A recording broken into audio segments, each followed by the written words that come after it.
Okay, so tonight we have next installment of Jewish Heroes. It was supposed to be Jewish Heroes and Heroines, but we haven't had any girls for a while. I have to try to do something about that. But tonight we're having a chauvinist evening of only guys again. The Ponevicher, his Yotze was today, Chafetz, and Motzei Shabbos is the Yotze of the Chafetz Chaim. Zechronam levracha zochosim yakan leino.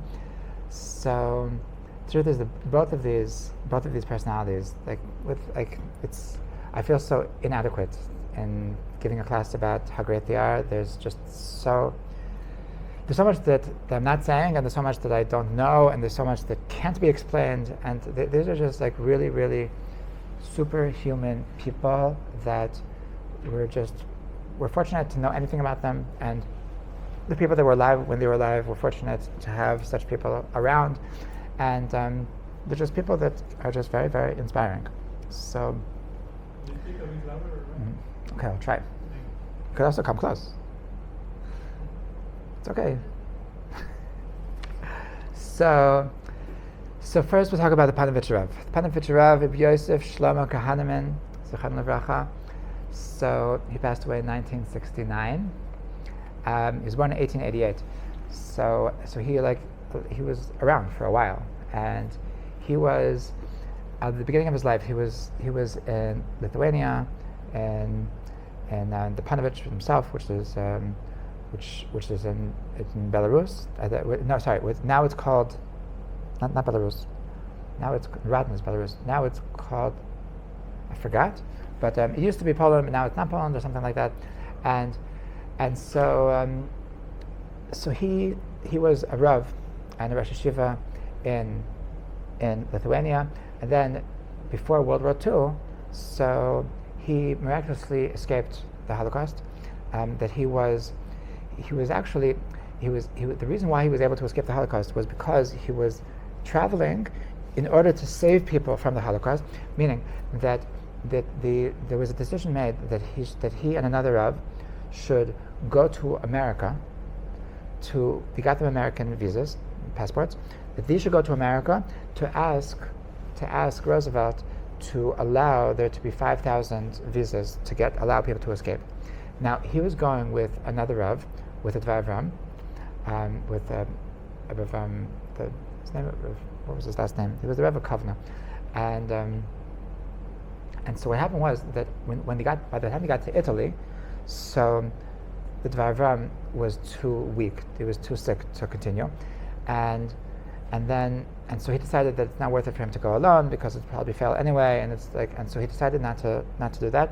So once he was already out, they told him that at that point it was already dangerous for distinguished people such as Rosh Yeshivas to be where he was. So at that point he went to Israel. And told his family that he's going to try to get them visas to come to Israel to join him, and unfortunately that didn't work out, and his whole family was killed in the Holocaust. Okay, but that's how he escaped the Holocaust, and that's why his life is really divided into two: his life pre-war and post-war. Okay, his life in Europe and his life in Israel, and but it was a life of doing, a life of just caring, and a life of just being superhuman. The beginning of his life, so he was learning in the Telz Yeshiva by Rabbi Eliezer Gordon, and he was apparently he was like a doer, like a go-getter. He was in charge of a revolution. Revolt, maybe is the better word, a revolt in the yeshiva, the Musar revolt. It was like some kind of rebellion within the yeshiva that some people were into learning Musar, and he was against learning Musar. And so he brought a lot of the students to his side, that they should protest and not allow Telz to become a Musar yeshiva. And he was together with a person called Avram Herzfeld. And so this Avram Herzfeld, so he eventually went off the derech and he became a secular Zionist, and he was involved in the Knesset, and their friendship actually proved very valuable to the Ponevicher Rebbe. They were chavrusas, and they were behind this revolt together. So much later in life, when he was trying to do all this different stuff, and like trying to get property for the Ponevicher Shiva and stuff like that, so the fact that he had this connection was turned very useful. Anyway, so he was learning in Taz Yeshiva. He eventually went to Grodno by Rosh Shimon, and then he came to Radin. And when he was in Radin, so he was just there. He was really there to visit. He wanted to visit the Chafetz Chaim, and he came to the Chafetz Chaim's house, and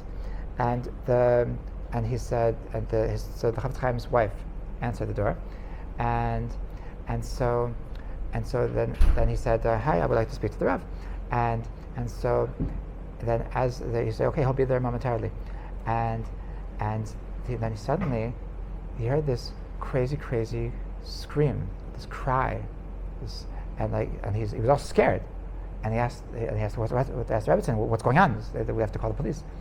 And so the Rebbetzin smiled, and she said, no, it's fine. That's just my husband. That my neighbor, so she's giving birth, and she's having a difficult birth, and they told my husband to daven for her, and what you're hearing is my husband davening for our neighbor, but it's perfectly fine. Everything is under control. And so the Ponevicher Rav, when he heard this, he said, wow, if that's how much the Chafetz Chaim cares about people, then I'm not leaving. And he stayed in Radin for 3 years, and he was in the Chafetz Chaim's yeshiva, and he considered the Chafetz Chaim his rabbi, so it's appropriate that we're speaking about both of them together. We have numerous stories that one ties it together, and so he stayed in Radin for 3 years and became very close to the Chafetz Chaim, and then eventually he became a rav and a Rosh Yeshiva himself. That the thing was, he was a born leader, so he was offered different opportunities to be rav in different communities. But one of the things that the Chafetz Chaim told him was that you should only be a rav in a community that has a yeshiva. Okay, so why? He didn't say why. It makes sense that if a community has yeshiva, that shows that they appreciate Torah. Okay, that means that you're not fighting against them. You're fighting with them. That's, I guess, as opposed to Reb Chaim Soloveitchik. Reb Chaim Soloveitchik said that any rav that the community doesn't hate him is not doing his job. So, I guess Reb Chaim Soloveitchik was speaking about more that you have to fight against a community, that the community is more not appreciating Torah, and the Chafetz Chaim was more that no, you should be in a place that you don't have to fight against them. You should be in a place that they already have a deep appreciation of Torah, and based on that deep appreciation, you can help them grow as people, as Jews. Okay, so what the thing is that he did this twice actually, that he was rav in two different places, that the Chafetz Chaim just said that you can't be a rav in a place that doesn't have yeshiva, but he didn't say that the yeshiva has to exist before you come. So he would come to a city, and the different cities that offered him rabbanos, and so he would say, okay, I'm coming, but besides my being your rav, I'm also going to open a yeshiva in your city. So there was two different cities that he was rav, and that he opened yeshivas. Eventually he settled in Ponevicher in Lithuania, and it was a big yeshiva. It was a tremendous success. He was a very charismatic person, a very loving person, a very brilliant person, absolutely brilliant. We have almost no writings of his, no Torah Navali of his. He had 6 cartons worth of manuscripts that he wrote Chidushim and the entire Shas, and it never left Europe. So it was all lost. And later in life, he would talk about this, and he said, "Yeah, it was I already everything I wrote, everything I had to say, I already wrote down, and Hashem didn't want it to come out, so that's okay." He didn't see his life he didn't see the purpose of his life as a Talmid Chacham, even though he was a tremendous Talmid Chacham. Most of his life was a fundraiser. Most of the hours of the day, he was a fundraiser for all the different causes. Once he was in, where was it? In Germany. In Germany, so he was fundraising in Germany, and he went to the yeshiva of Rav Breuer, and Rav Breuer actually would never allow other rabbis to give classes in his yeshiva because he didn't want them to get mixed up with different kinds of styles. But because he had such an amazing appreciation to the Ponevicher Rav, so he allowed the Ponevicher Rav to give this to give a share. Hey, so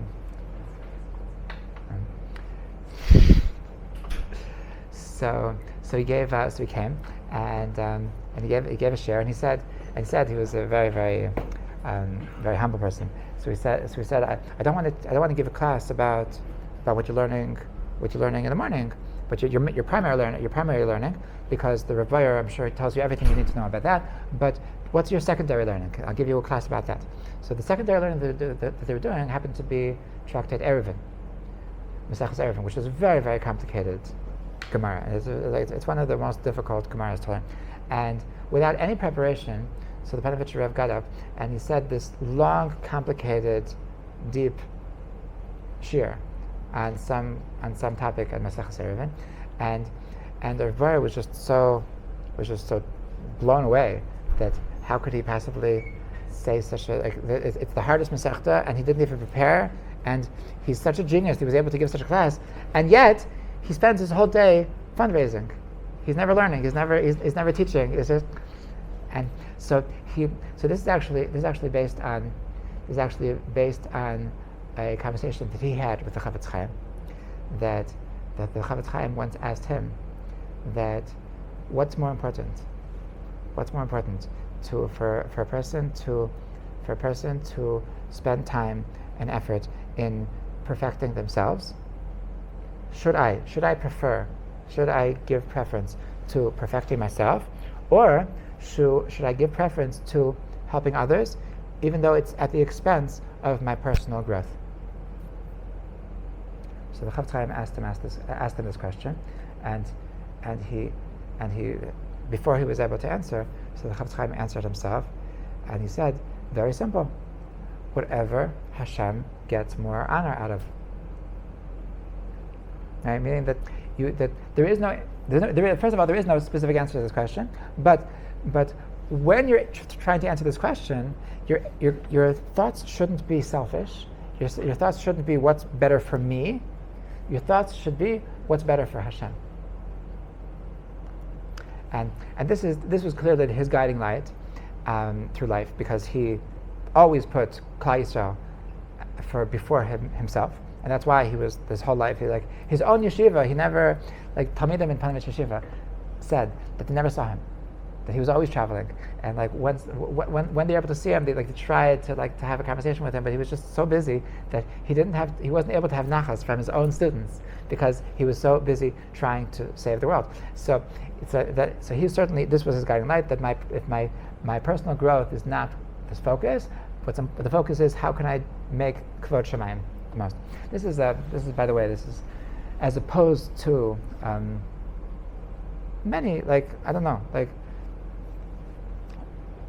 a Rav I know, that he was a mashgiach in yeshiva that I went to when I was 18, that he once told me that he asked a big Rav, and I don't want to say his name because I don't think I don't like what he said, and it bothered me. It bothered me when I heard it, but it bothered me when I heard it, even though I was much younger, and now that I'm older, it bothers me even more, and especially in light of what we're learning from the Chafetz Chaim, that somebody asked this Rav, this Rosh Hashiva, that what's better, like this question, that is it better for me to stay in Kollel, or is it better for me to be a teacher?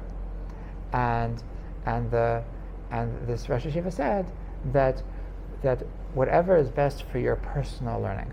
If your personal learning is better by yourself, then stay in a Zavrich. If your personal learning will improve because you're going to have a responsibility to say a good share, so you're going to have pressure, and the pressure is going to bring out the best in you. So then you should become a teacher. But it's all about you.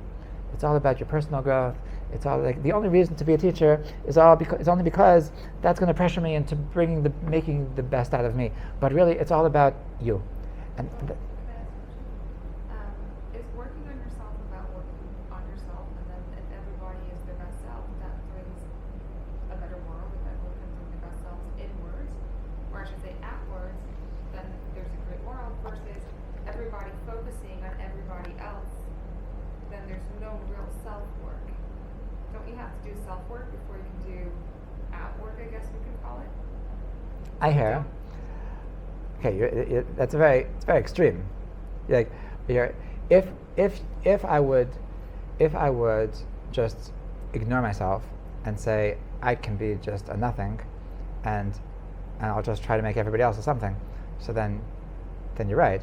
I mean, with a balance. Well, I didn't mean the Chafetz Chaim didn't mean that you should remain like totally not okay. Did he have children after the war? The reason I asked that is because he didn't want to write notes, which was I imagine was very important to him, because he was so busy giving outwards. The kid is something from within. So did he make himself another family, which is making for himself, even though he didn't write notes again? So I think what I'm trying to say is, did he have something for himself as much as he tried to give so much to everybody else? So he actually didn't.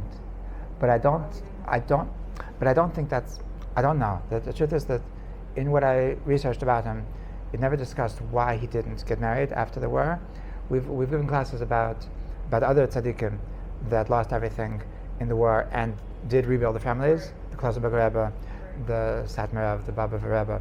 That we talked about a lot of tzaddikim that did rebuild families. He had a son. That survived the war. So, not that that's a reason not to get married, but. There many reasons that somebody didn't have children. This is just something that caught my eye, that he didn't want to write the notes, but which seemed very important because he was so busy giving outwards to everybody else. But children is something for people to do that for themselves. It is a bit of it's a selfish thing that why people have children, get married, and have kids. Well, I disagree. As a person with 10 kids, I disagree.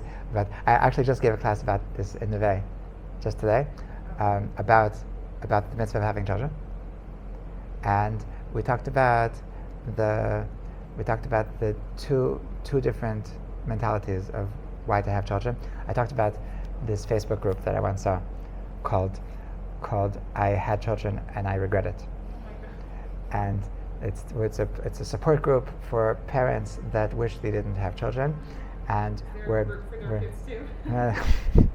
it's horrible. It's disgusting. Yes, there should. That's a very good idea. One person posts it's so annoying. All my friends are going out to the bar at night, and I'm stuck with my baby again, and you're not allowed to bash. You're not allowed to put them down. You're not allowed to tell them to grow up. The rules in the group that you have to be very respectful. It really sucks that you have a kid. It's such a shame. And so I was thinking that in a secular mentality, the reason to have kids is because it's fun, because they're cute and baby clothes and I think it's a combination of there is that involved, and you want it to be exciting. It's got to be exciting. It's a selfishness, but in a Jewish perspective, it's not about. It's fun. It is fun, but what's fun about it is not just that it's fun. What's fun about having children is the fact that having children is part of our mission. I'm not a parent, but I wonder if it's about yourself too. You don't want to be lonely down the road. It's people naturally and instinctively want to have family, want to have people that they love, want to have something set for themselves. It's my family. Right. So that is a selfish / secular reason to have children. Be an incredible spouse and incredible parent too. You want for your children. I'm sorry? It kind of goes both ways. It's inwards. I would think at first God has to be inwards and then can come outwards. When you're proud and look what I have, and look, between my spouse and my children, be an incredible parent. Yeah, I think this is a longer conversation. But yeah, I totally agree that, and the Chafetz Chaim also totally agrees that we have to work on ourselves, and he didn't mean for a moment that you should ignore yourself. But when you're making decisions of, is it better to put more effort into this and more effort into that? So what was unique about the Chafetz Chaim's answer was that don't ask what's better for me, ask what's better for Hashem. Okay, but obviously this is with the assumption that you're doing pretty okay in terms of yourself, and you're not ignoring your basic responsibilities to yourself. Okay. Oh, I'm sorry. One more question. Then how do you determine what's better for Hashem if you really want to make the decision? How do you make it non-biased so that it's not for you? So I guess you have to go to the kota, and just wait for it to come down. If you have the Chafetz Chaim, so you can ask the Chafetz Chaim, or you can just ask Rabbi Kelstein. Okay, so the life of the Ponevicher was really based on this living for others, and he was a person that he put away his personal growth for the sake of Klal Yisrael, for the sake of making the world into a better world, and this really played itself out in many things over the course of his life. One thing that was really remarkable is how much he loved Torah. That despite the fact that he was always traveling and always raising money and always doing stuff and being a Rav that cared about everybody, that the thing that was in his veins, like really in the deepest part of his soul, was a deep love of Torah, of learning Torah, of the learning of Torah. Once this story happened already when he was back in Israel. When he was in Israel, he came on some traveling to America or somewhere far out, and he only got back home at 2:30 in the morning. So apparently some of the students were waiting for him. His son was waiting for him, and some of those older students were waiting for him, that they wanted to greet him when he came.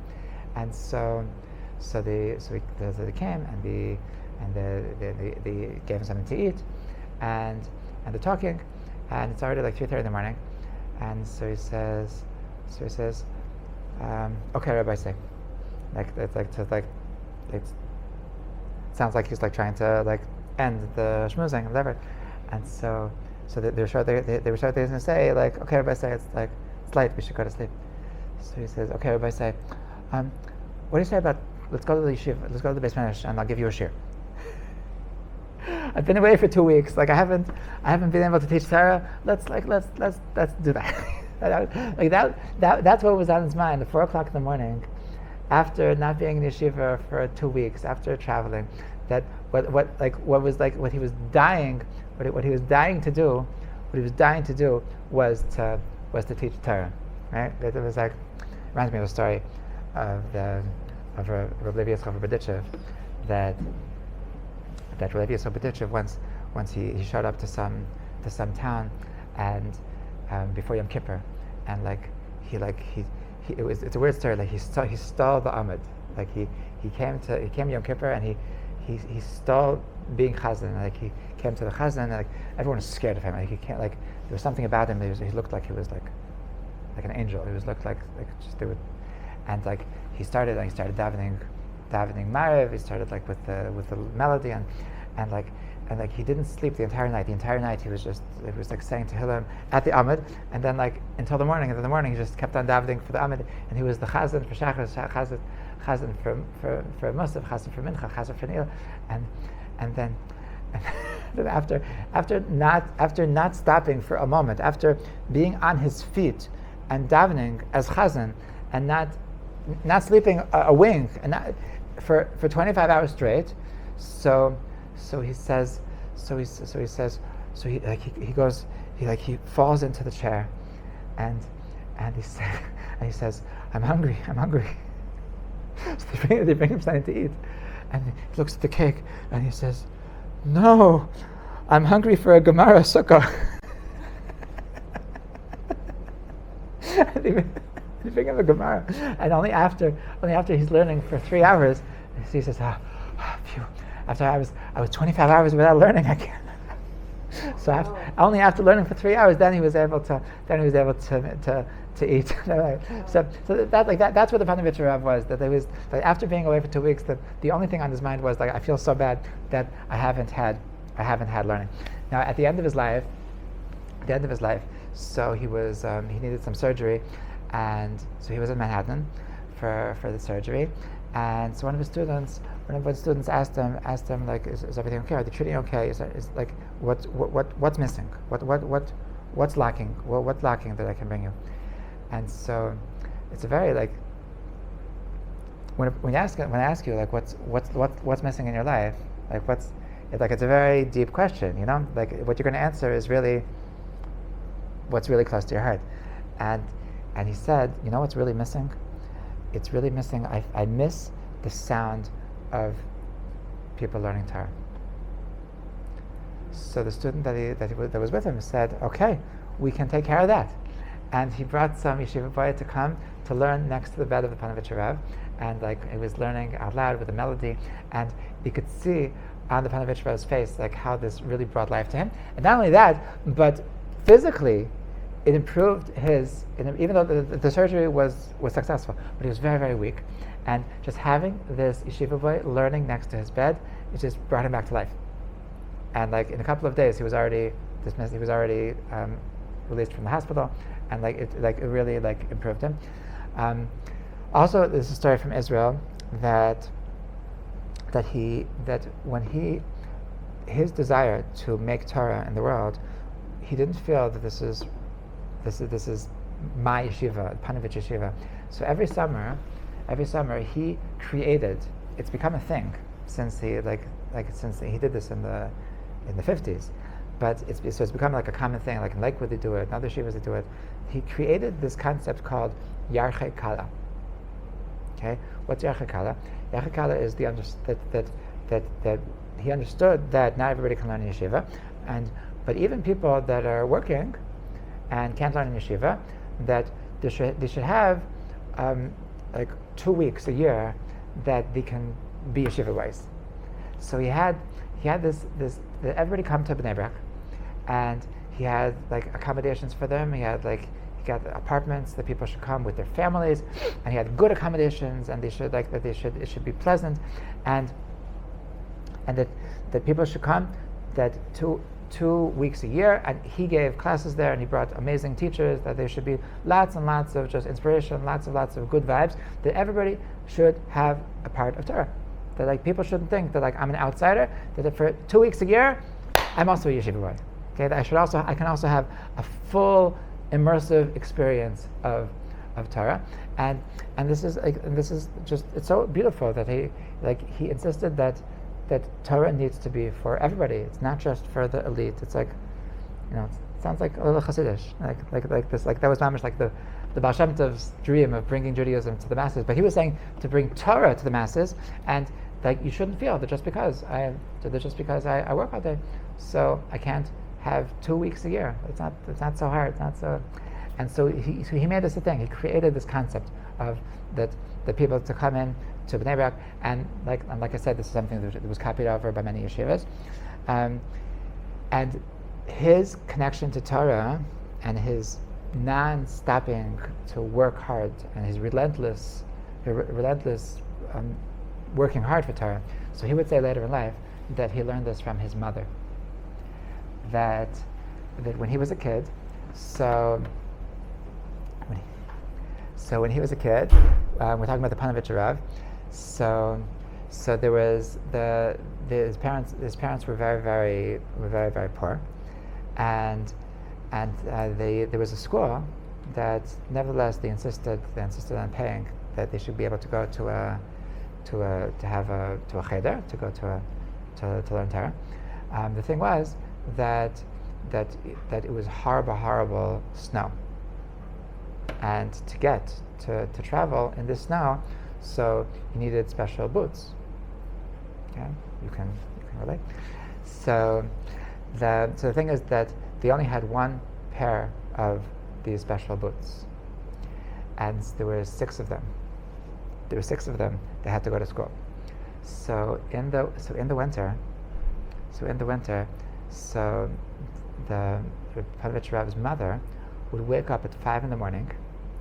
School would only start like at 8:30, but she would wake up at 5 in the morning, and she would take the kids one at a time, give them the, I don't know if they had 2 pairs and she would wear them and he would carry the kid, or that they had 2 pairs and just they had to keep on switching with the kid, and the first kid would go with these special boots, and they'd take them and then take them off, and she would take them back,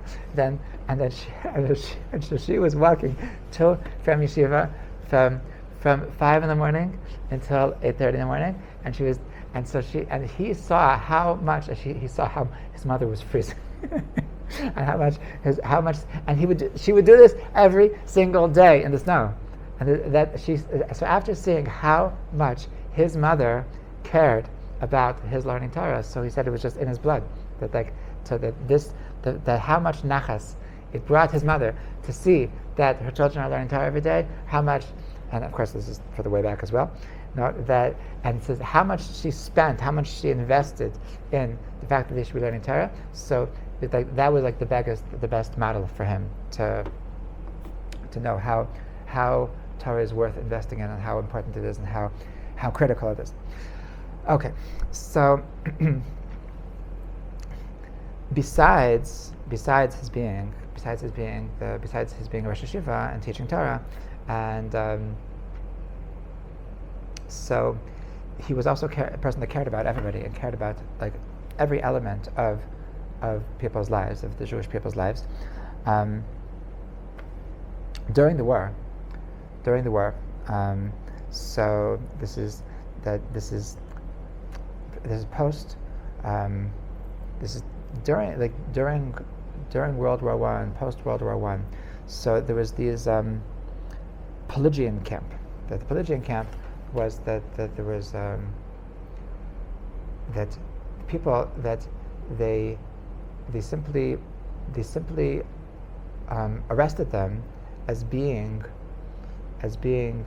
German spies. The Russians simply assumed that these just made false claims that thousands of Jews were arrested with no pretense that they were claimed to be German spies, and they were arrested, and then the Germans took control.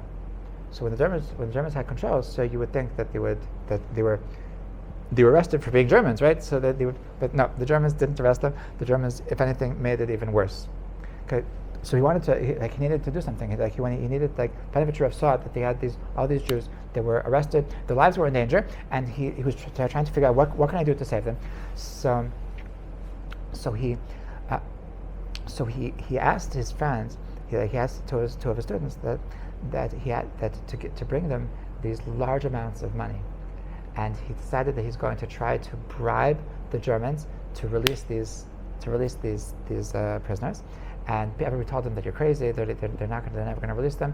But he gave them so much money that was a offer they couldn't refuse. He offered 10 rubles per prisoner, per Jew, and he was able to free tons and tons of Jews through this.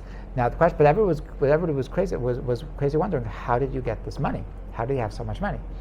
And the Ponevicher, he was over the course of his life, he was really millions of dollars were going through his, but he was brilliant in many ways. He was really, really talented in just being a negotiator and being in managing and being an entrepreneur. He was very impressive in many areas of life. But so how do you have this money? So years before this, so he had a different things that bothering him.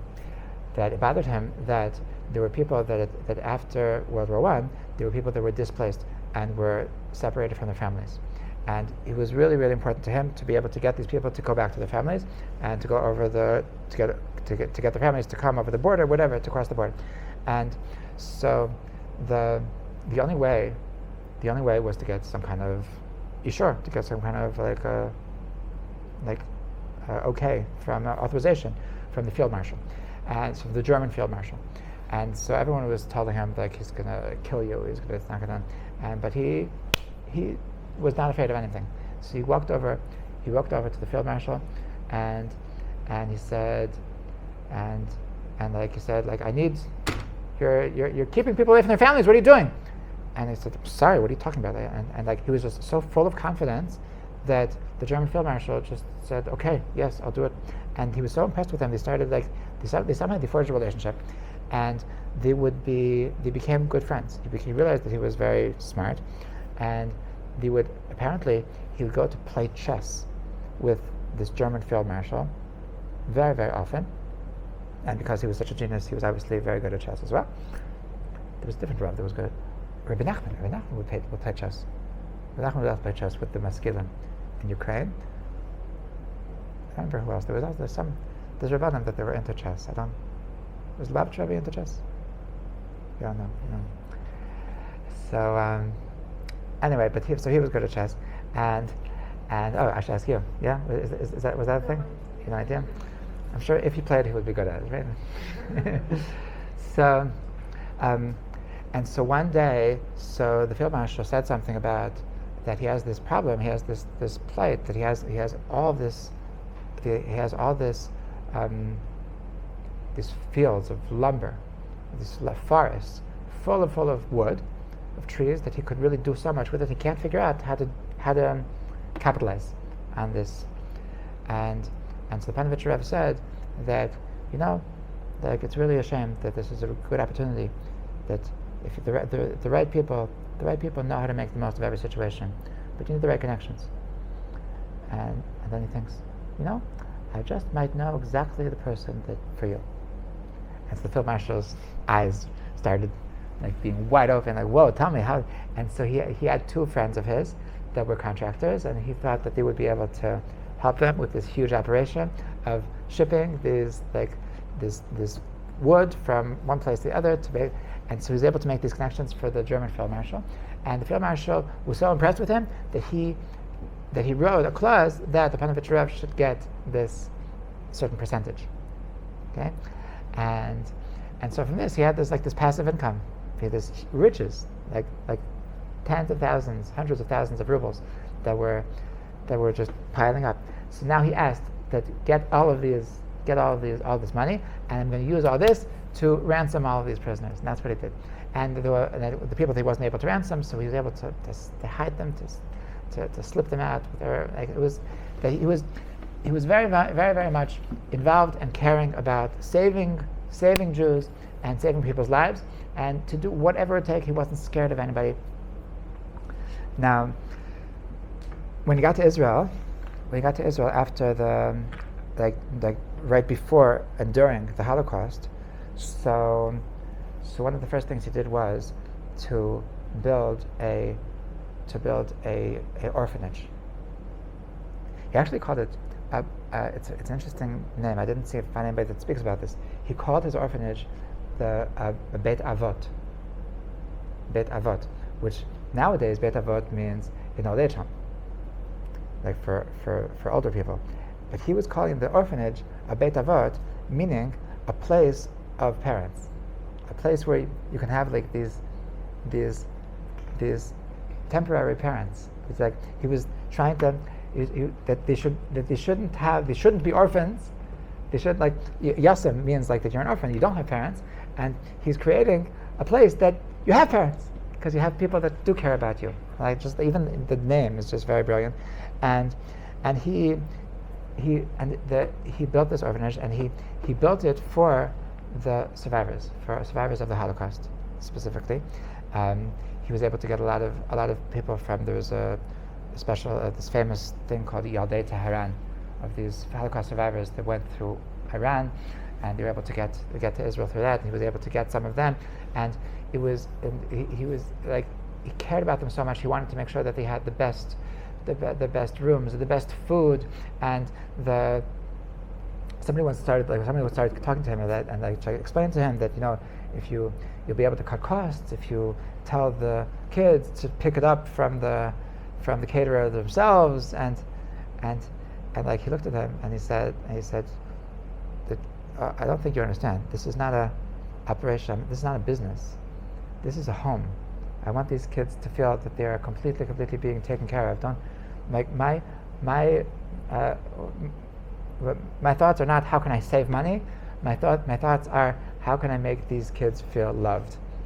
And he would spend time with them. He would talk to them, and he would every single time that he would be involved in their shidduchim, and he would officiate at their weddings. And he literally every Erev Rosh Hashanah, every Erev Yom Kippur. So hundreds of them would come.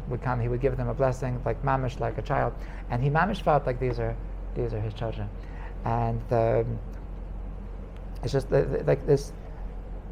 He felt such a responsibility to every single Jew, and this is at the expense of his personal growth, the expense of his personal learning, and that he thought that the most important thing is that where am I needed?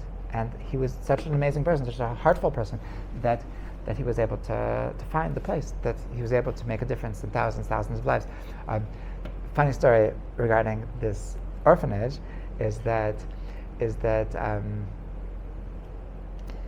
he was fundraising for the orphanage, and he met this lady in Miami that he starts telling him, like, this is not like it wasn't yeshiva, so like talk about like the saving orphans from the Holocaust. It's like it would, like, you don't have to be religious to open your heart for such a thing.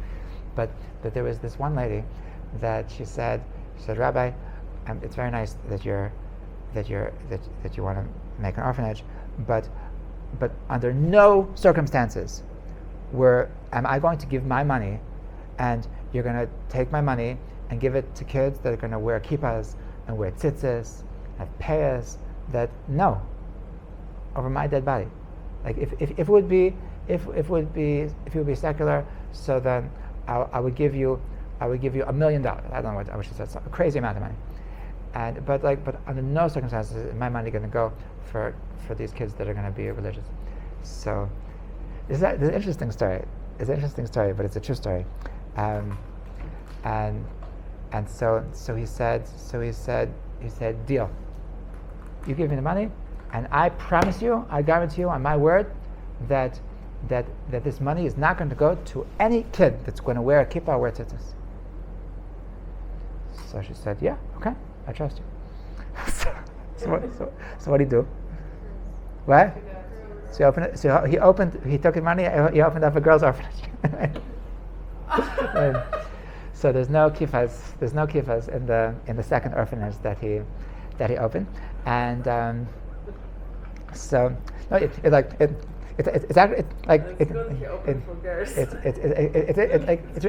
find it interesting that it didn't bother him that it's being dishonest, because probably if she would have known that it's going to what?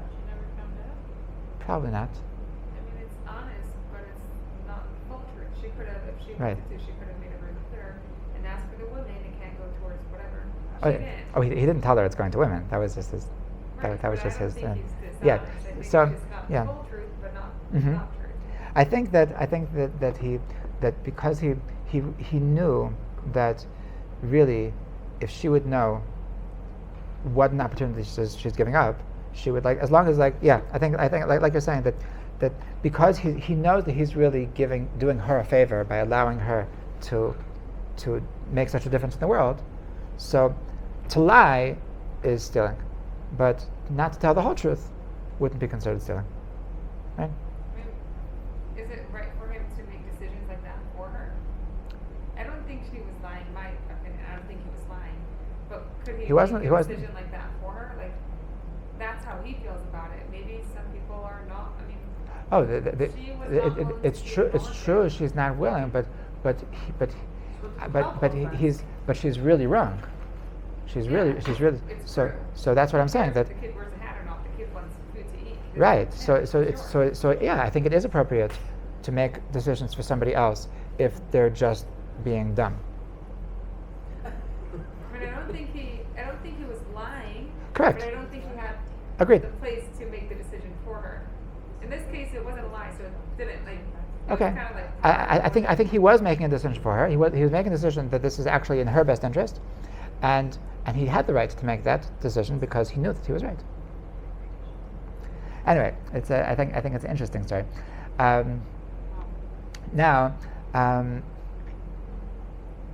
so like we said before, so most of his life was spent with fundraising, and he had crazy stories of siyata d'shmaya, that like really heavenly intervention in stories of how he was able to raise money successfully, that it was really, really clear that Hashem was helping him. Okay, one story. This story happened in Europe, that when he was building the yeshiva in Ponevicher, in Lithuania. So he found a good deal. He found a building that would be an appropriate building for the yeshiva, and he was a good businessman. So he was able to bargain with the owner to get him a good deal, and like a couple of days later, so the owner, who was actually a judge, was trying to wiggle out of the agreement, but it was already in the contract. Thing was that was also in the contract was a certain clause that said that if you don't pay according to the payment plan, then if you're even a day late, then the deal's off. So that was like a dangerous clause, because it could theoretically be that you've already paid 80% and you lose everything. Okay, so he put that in, and he put that into the clause because he wanted to be safe. And the Ponevicher was said, okay, if that's the deal, then we'll do it for it.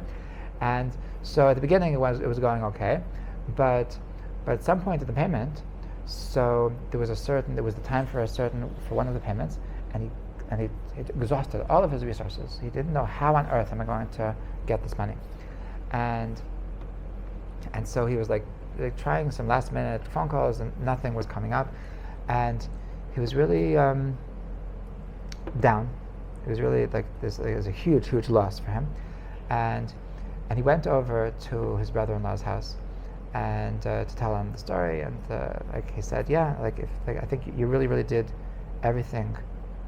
I think you really did everything that you could have done. At this point, we just have to daven.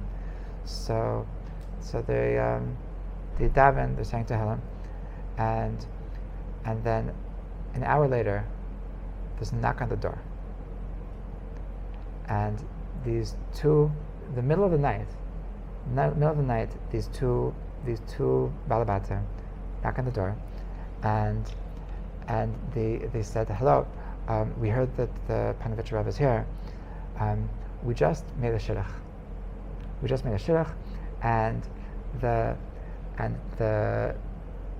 we want to put down the dowry between us, and we want that it should be in a safe place, that nobody should, that we trust, that it should be available for the couple for when they get married, and it should be set, and there shouldn't be any anxiety that maybe they're not going to pay. So we want to give you the full dowry right now. Would you please be the guardian of the dowry until the wedding? And so he says sure. And he says sure, no problem. But I want that I'm able to use the money until the wedding. And so he said, like, so it was like embarrassing to say no. So they said okay, and he asked how much is it, and he said the exact amount that he owed the next day. Okay, and so it was. He saw an amazing siyata d'shmaya, that like out of nowhere the money just came down. Okay, now that's not the end of the story. In the morning, so before he was able to pay it, so Laviut, so one of these balbatim comes back to Ponevicher Rebbe, and he says, bad news. The shidduch broke. I don't know, like what happened. We decided that it's not going to work out. It didn't sound like it was the boy and the girl got into a fight. It sounded like the Mechotanim got into a fight, but it doesn't matter. And so the shidduch is broke, but it's okay. You can keep the money until we reconcile our differences. so you can keep the money, and so he's able to pay for the payment for the Ponevicher yeshiva, and by the time that they sorted out their differences, so he's able to get new money, and it all lived happily ever after. Okay, story number one. It's a clear miracle. It's such a thing, like to think that it's a coincidence is just, I think, just crazy. It's irrational. It's irrational to think that happened, that just happened by chance. So he started the yeshiva, and how, like, it was growing very quickly. He started. It was growing. It started smaller, then he wanted to expand. So in order to expand, he wanted a bigger building. Okay, so and this was the building for the building for the bigger building.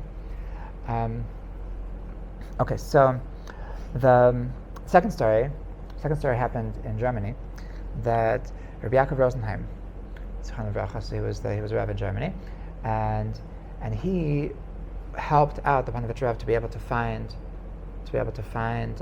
have a meeting with a very rich man, and he told them they should meet with him in a certain place at 8:30 in the morning.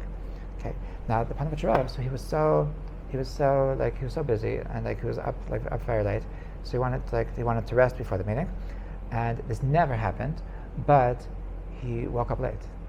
He woke up, he looked at his watch, and it was 8 o'clock already. And so he's thinking to himself, what do I do? I'm going to be late. I'm going to be late to the meeting. Should I just run to the meeting? Should I daven first?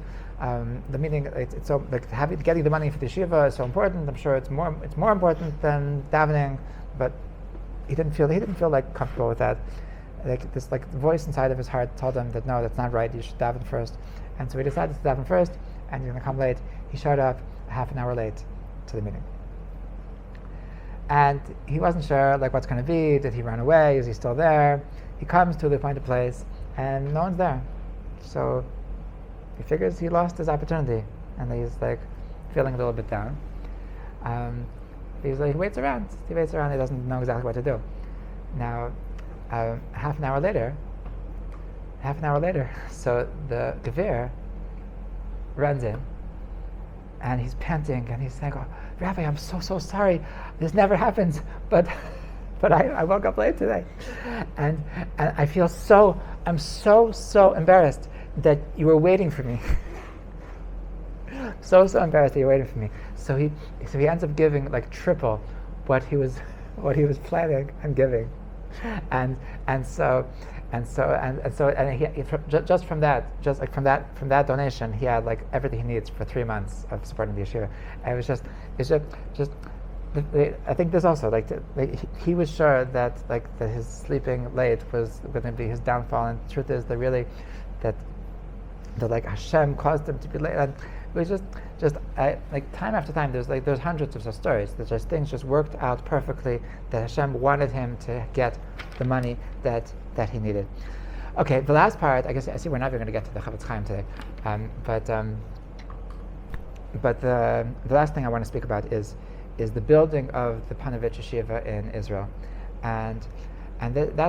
so this is when he we started at the beginning of the class. We spoke about how he escaped the Nazis, and his family unfortunately did not escape the Nazis. That his wife and all of the children except for one were killed by the Nazis. His entire yeshiva of 1,000 students, they were all killed. It was a couple of a handful of boys that they were able to survive the yeshiva, survive the war, and so he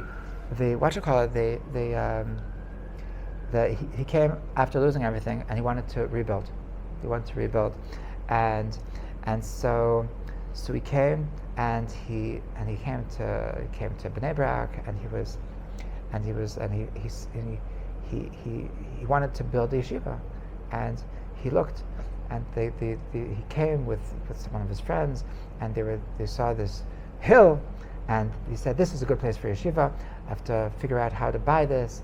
And there were 4 hills, and he had this whole plan, and that he wanted that this should be the Ponevicher yeshiva, and this should be the Slobodka yeshiva, and this should be a different yeshiva, and he wanted that the legacy of his old yeshiva should continue. Somebody once said that that this is like that like I get you, Rabbi, that you want this yeshiva Bnei Brak, you want this to be like a memorial stone for the yeshiva for yeshiva in Europe. And he said, memorial stone? Have you ever seen a memorial stone that's twice the size of the thing that's memorizing, the thing that it's being a memorial for? That this is not his idea of the Ponevicher yeshiva was not that it should be a memorial stone. He was building a yeshiva. He told the builders, he told the architect that I'm building now a yeshiva for 400 talmidim. And he laughed at him, and he said, Rabbi, there aren't 400 students in the entire Israel that are learning Torah. Wow. And he scoffed at them, and he said, you don't understand. This is just the beginning.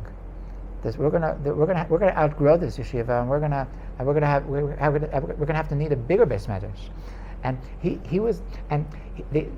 he saw a future of Torah in Israel that no one else believed in. Nobody else. He was speaking to the chief rabbi of Israel at the time, Rabbi Herzog, and he was telling him his plans. And it's a very famous conversation that Rabbi Herzog told him that Rabbi, you're dreaming. This is like meaning to say you're crazy. Like this is not realistic. This is not part of the real world. And Ponevicher Rav smiled at him, and he said, Rav Herzog, ich chalamt, aber ich schlaf nicht. That you're right, I'm dreaming, but I'm not sleeping. And he knew that this is going to happen. He knew that this is like if you build it, they will come, and when he came to the hill the Ponevicher is built on, people saw him, they thought he was a madman. He looked like crazy. He was running, and he's saying, we're going to build the base medrash, and this over here is going to be the lunchroom, over here is going to be the office. And they're looking at him, and I said, Rabbi, when he first opened the yeshiva, he had seven students. 7 students. One of them was actually Reb Gershon Edelstein, that just passed away less than a year ago. That he was the Rosh Yeshiva in Ponevicher when he passed away, and so he was one of the first students, one of the first 7 students that were in the Ponevicher yeshiva. And so when he was building, he was running around. They thought he was a madman. They thought that he had lost his mind, and they didn't. They felt Nebuch, his wife died, his kids died, so he went crazy. And everything that he said on that day, it came into fruition. That they built this base medrash for 400 people. They built the lunchroom exactly where. Now, one thing that I forgot to mention is that we talked about his connection to the Chafetz Chaim, and I guess with this we'll conclude, because it's also Chafetz Chaim dik, that he before he was in the Radin Yeshiva for 3 years, and he was very close to the Chafetz Chaim, and so before he built the Ponevicher yeshiva, so he came to Radin again to speak to Chafetz Chaim. He spoke to him for many hours, for the entire day at Labiyut. Spoke to him for hours, and there was many things he never told the details of what they spoke about the Chafetz Chaim, but he told him that from those hours of speaking to Chafetz Chaim, he understood how to make every decision for the rest of his life.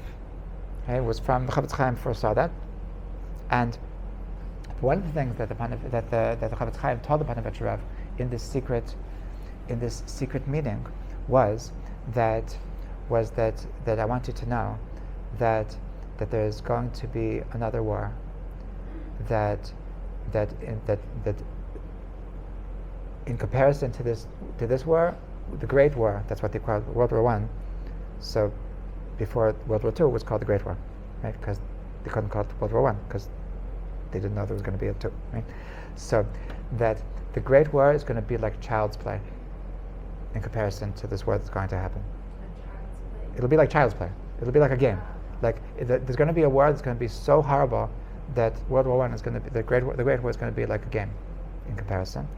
And he asked him, that is that going to be this going to be the end? So he said, no, Chas v'shalom, it's not going to be the end. Hashem promised that it's always going to be a continuation of the Jewish people. And he said that we learned from Yaakov Avinu.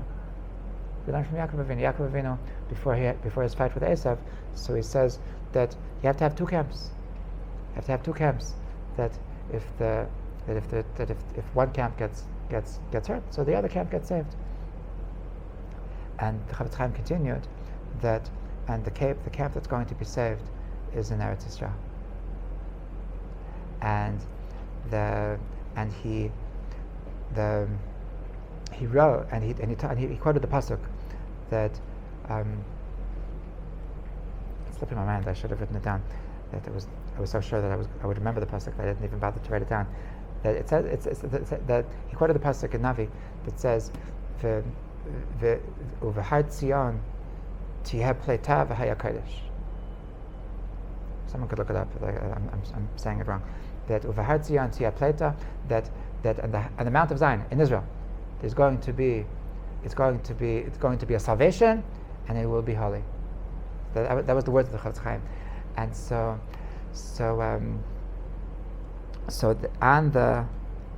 when he built the Ponevicher Shiva, he wrote this pasuk on the building. That this is like you can see it. It's a Hertzion.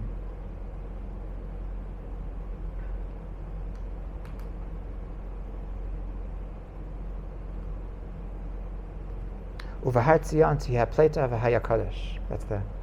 Wasn't so off. That's the pasuk the Chafetz Chaim told him. So that's with that vision, with that dream, that this is the continuation of Torah in the world. So it was with this